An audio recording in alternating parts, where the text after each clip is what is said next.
그래서 이제 숭상 스님께서 이 화계사의 주지로 사시면서 요 총무원 있죠.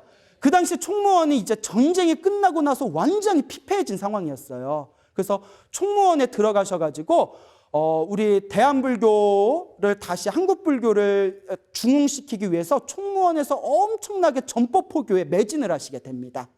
근데 여기에 되게 재미난 얘기가 있어요. 그때 그 당시에 이제 이승만 정권 때 일제시대의 영향 때문에 일제시대가 스님들의 어떤 정신을 억압하기 위해서, 왜냐하면 스님들 임진왜란 때에도 스님들의 승병이 일어나고 독립운동도 스님들이 했다는 막 기록들이 있거든요. 그러니까 스님들의 기운을 억누르기 위해서 일본에서 스님들한테 억지로 결혼을 시키게 됩니다.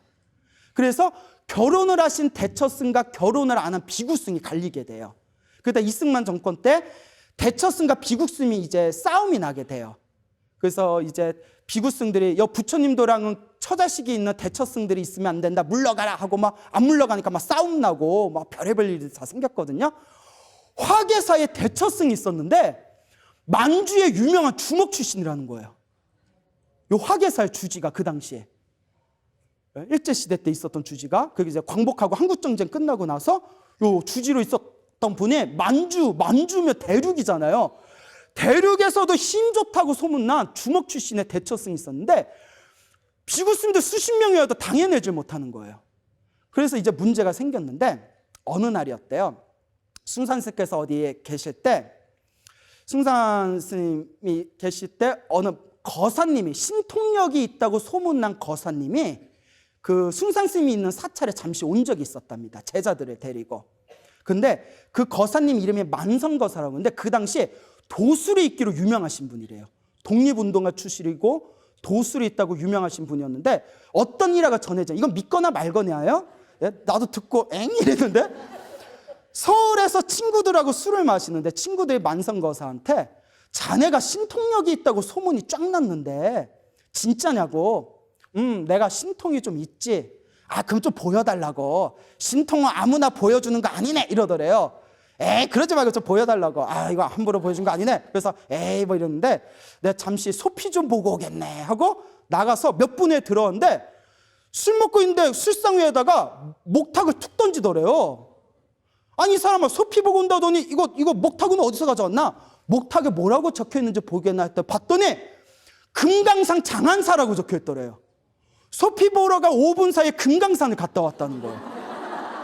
내가 이걸 믿어야 되나 말아야 되나? 기록에는 그렇게 돼 있어요. 예? 그러니까, 그래서 어느 스님이 그래. 저기 후다닥 5분 동안 후다닥 그 못하, 준비 못하게다가 금강산, 장안사 이렇게 새겨놓은 거 아니냐고. 근데 실제로 옛날에 그런 기인들이 많았대요. 그게 그분이 이제 도교 공부, 신선도 공부를 했던 분이래. 신선술.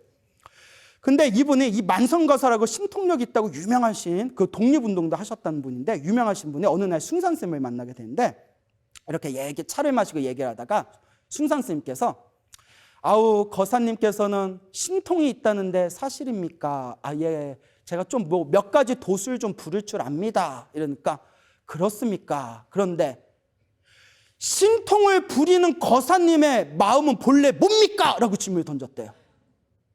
신통을 부리는다는 거사님의 그 마음자리가 본래 뭡니까? 그거 딱 막혀버린 거예요. 순간 참선하시던 스님이셨군요. 선승이셨군요. 제가 잘 모르겠습니다. 그리고 만성거사님도 솔직하신 거죠.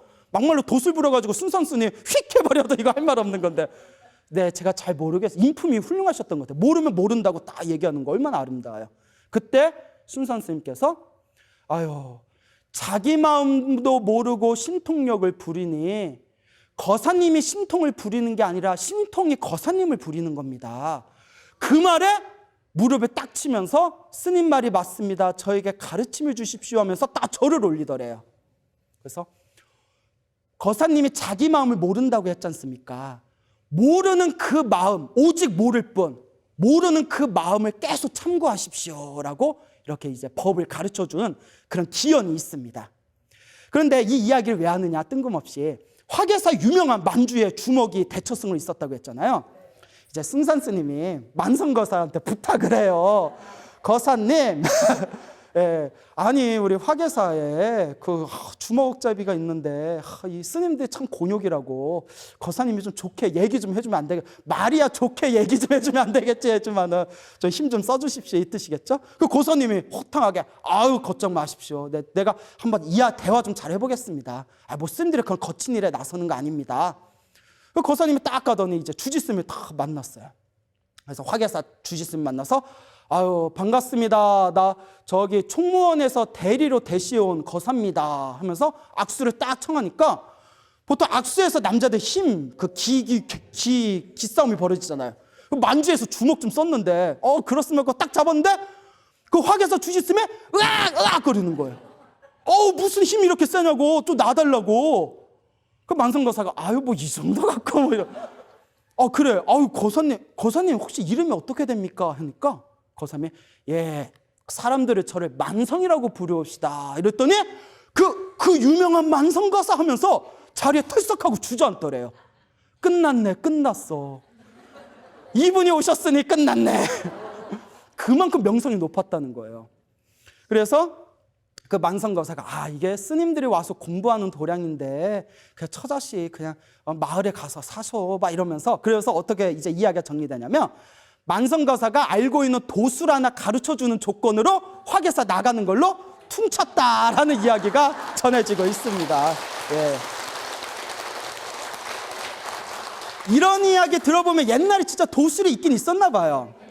그래서 숭산스님이 만성거사님 도움으로 요 화계사에 무사하게 입성을 하게 되십니다. 그 만성거사님은 어떻게 보면 우리 불법의 호법신장 같은 분이셨죠. 정말 대단하신 분이죠. 그래서 이제 숭산스님께서 여기서 고봉스님 모시고 총무원에 다니면서 불교신문도 거기 이제 주임을 맡으시고 한국 불교를 다시 크게 일으키는데 전법 포교에 혼신의 힘을 다하십니다. 그러다 이제 시절 인연이 다가오게 됩니다. 66년도에 그 신도들의 그 부탁으로 일본을 건너가게 되세요. 그래서 일본에 건너가셔서 제1홍법원이라는 것을 이제 만드시게 되고요. 그리고 68년에는 홍콩에 들어가시게 됩니다. 그래서 홍콩의 홍법원이 숭산스님이 건립하신 거예요. 그리고 66년에 일본 가시고 68년에 홍콩에 계시다가 72년도에 드디어 미국과 인연이 생깁니다. 미국에서 이제 일본 참선 불교가 일본에 들어가 가지고 수많은 미국인들이 일본을 통해서 선불교에 심취하고 있다는 거예요. 한국에서도 한국의 이 참선 선사께서 미국에 좀 진출하시면 좋겠다라는 이야기를 자꾸 듣게 됩니다. 그래서 숭산스님께서 드디어 큰 뜻을 품으시고 72년도에 미국에 건너가시게 됐어. 로스 아일랜드주에 이제 건너가셔서 72년에 이제 미국의 첫 걸음을 하시고 난 뒤에 40여 년 동안 1년에 지구 2바퀴씩을 도셨대요. 비행기를 타고. 세계 유럽 세계 곳곳에 다 다니시는 거예요. 그리고 40여 년 동안 세상에 널리 법을 펼치시게 되시고 그리고 무려 세계 30여 개 국가에 120개의 선언을 세우십니다. 야, 나 하나도 없는데 나. 야, 120개의 선언을 세우시게 돼요. 그리고 이제 말년에는 이 화계사에 오셔서 주석을 하시게 되고요. 화계사에 계실 때 우리 불자님들 많이 보셨죠? 아유 부러워요. 또 실제로 옆에서 그렇게 모시고. 그리고 화계사에서 이제 계시다가 2004년 11월 30날 이제 이 세상을 이 사바세계를 떠나시게 되는데요. 그때 제자들이 숭산스님께 질문을 던집니다. 스님께서 떠나시면 우리가 누구를 의지하오리까? 라고 질문을 했을 때 숭산스님께서 이렇게 말씀하십니다. 걱정 말아라. 걱정 말아라. 걱정 말아라. 걱정 말아라 3번을 얘기하시면서 망고 광명이요 청상유수로다. 광명은 영원하고 산은 푸르고 물은 흐를 뿐이다. 라는 임종계를 남기시고 세상을 떠나시게 됩니다. 그래서 1984년도에 이 화계사의 국제선언을 개원을 하셨고요. 그리고 저 계룡산에 국제선언 무상사 있는 거 아시죠? 계룡선언은 이제 무상사 또 개원을 하셨고요. 또 화계사 주지 수암스의 원력에 의해서 요 협소한 국제선언을 시민선빵으로 이제 개조를 하고 이번에 새로 크게 국제선언 개헌한 거 아시죠? 예. 그리고 더 나아가서 이 숭상 스님의 이 소중한 가르침을 조금이라도 느껴보고자 외국에서도 템플스테이를 굉장히 많이 옵니다. 그래서 한 분의 큰 스님으로 인해서 우리 한국 불교가 세상에 이토록 널리 펼쳐질 수 있었다는 거. 그리고 이 큰 스님이 계시고 이 큰 스님의 유운이 남아있는 이 화계사에서 우리가 신행생활을 할 수 있다는 거. 이게 진정한 우리의 복이요 성근이 아니겠습니까? 예. 자, 제가 화계사에 산다고 좀 띄웁니다. 예, 예. 밥 먹고 살기 힘드네요. 예, 웃자고 한 말이고요. 그래서 이 화계사가 너무 좋습니다. 그러니까 이 좋은 도량에서 우리가 다 함께 신행생활 할 수 있다는 거에 대해서 우리가 항상 고마운 마음으로 항상 복과 선업과 공덕을 짓기 위해서 이 수행정진의 마음을 결코 놓치지 마시길 바랍니다. 여러분, 행복해지고 싶습니까? 네. 행복한 삶을 창조하고 싶습니까? 네. 복을 지으십시오. 선업을 지으십시오. 공덕을 쌓으십시오. 복과 선업과 공덕의 힘이 여러분들을 진정한 행복의 길로 이끌어 줄 것입니다. 오늘 여기까지 와주셔서 너무 감사드리고요. 앞으로 또 자주 뵙겠습니다. 자, 오늘 여기서 마치겠습니다. 소중한 나!